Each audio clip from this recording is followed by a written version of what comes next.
G'day, I'm David Abrahams and welcome to CCN's Weekly News 5 at 5, June 10, 2022. And the battle to fix the region's 8,000 remaining potholes is on.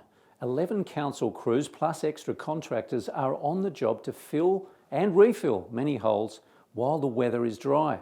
Council has created a pothole map to show the extent of the challenge and is appealing to the public to keep reporting the exact location of potholes. The PEP 11 offshore oil and gas permit is not over yet. Despite previous prime ministerial announcements, the company BPH Resources is filing in the federal court to have the decision reviewed, citing procedural issues.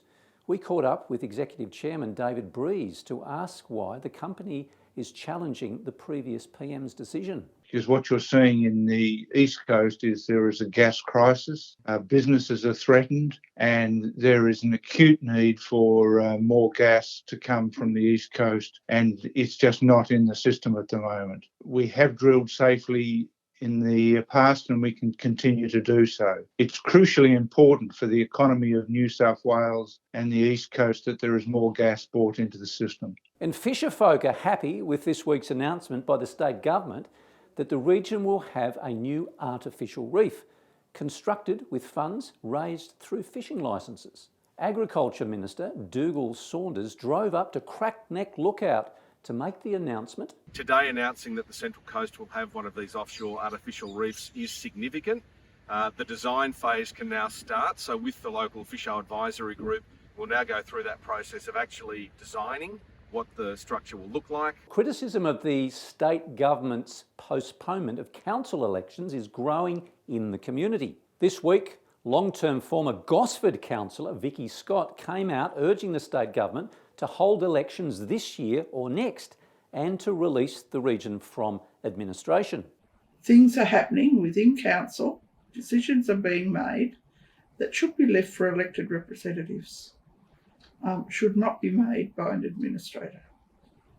However, we have no ability to stop that because we have no voice on council. One Central Coast company is leading the way in the new electric vehicle transition. Berkeley Vale-based Janus Electric converts trucks and other heavy vehicles to full EVs. We went along to check it out. Yeah, so Janus, we've created a way to create a carbon zero solution for Class 8 prime movers here in Australia, but also around a worldwide market. So as you can see behind me, we've got a variety of different trucks. We're converting them from diesel to electric. Some of these trucks are 10-year-old trucks, some are new trucks. But it's with an exchangeable battery technology, which is Australian engineering, Australian manufacturing. It's all our technology that we've created here in Australia. And around the world in sport, Central Coast Mariners players, current and former, are making strides in Aussie green and gold. Kai Rolls, who now sadly leaves the coast for the Scottish Premier League, has played his first two caps for the Socceroos, including their elimination playoff against the United Arab Emirates. The 2-1 win has secured the Roos a place in the Intercontinental playoff against Peru on June 14. A win will place Australia in the 2022 FIFA World Cup in Qatar. A loss will bring the dream to an end. Meanwhile, in Uzbekistan, a hot contender for the goal of the year has been scored by former Mariner Alu Kuol for the Aussie Roos in the AFC Under-23 Asian Cup. A spectacular scorpion kick found the net against Iraq in a 1-1 draw, eventually ensuring the young Aussies a quarter-final against Turkmenistan, 11 p.m. Saturday night. Now, all of these stories and many, many more written by local journalists can be found on our news website, coastcommunitynews.com.au. That's without a paywall, and in this week's print edition of the Coast Community News. Find us also on your mobile phone on the Google News and Apple News apps. And remember to subscribe to our popular weekly email newsletter at our website and follow our socials on YouTube, Twitter, Facebook and Instagram for updates throughout the week. We finish off this week with a chat with Central Coast thespian David Kerslake, who is about to act in an Australia First production of Ibsen's classic Norwegian play, Peer Gynt. Listen to the music and have a great long weekend. It's the first time in Australia that live music has been added to it. So there's a 30-piece live orchestra, and there's also a choir, and as well as that, there's an acting ensemble, a marvellous ensemble. That the character moves through certain situations that happens to him and has to come to certain realizations. So, I play probably about 6 main characters.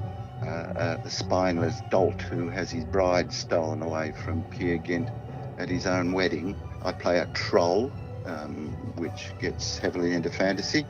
I play a German businessman, von Eberkopf, who is unscrupulous. I play a ship's cook who gets misused by Peer. The play leads up to scenes with a character called the button moulder, who confronts Peer with his own journey through life, the journey of his ego, his existential sort of realization that he has to come to. And the button moulder is telling him to get his house in order as he approaches his final moments. Peer goes from a young man to an old man in the play. So, it's going to be quite exciting for all these aspects to come together as they never have before.